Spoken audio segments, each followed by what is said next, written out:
Nu, tāda neliela pamācība tiem, kuriem ir ehaloti un diezgan intensīvi viņš lieto.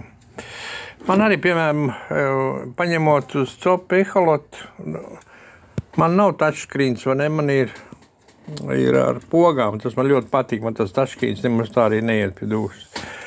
Paliek pleķi uz ekrāna. Nu, viņi besī. Viņi pat citreiz traucē zivs ieraudzīt. Nu, tādi, nu, un mēģināja viņš noņemt ar šito te ar logu tīrītāju, viņš neiet nost tā kā vajag. Jā, tu notīri, bet paliek tāda apkārt, tāda gredzentiņa.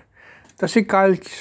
Jūs, piemēram, uzklīt kaut kādas lietas ūdenī mazāk, bet, piemēram, velkot ārā kādu mānekli, jums uzklīt kādu pilīti, un no tās paliek tāda kaļķa plēvīte, ja viņi uzreiz nenoslaukt akurāti.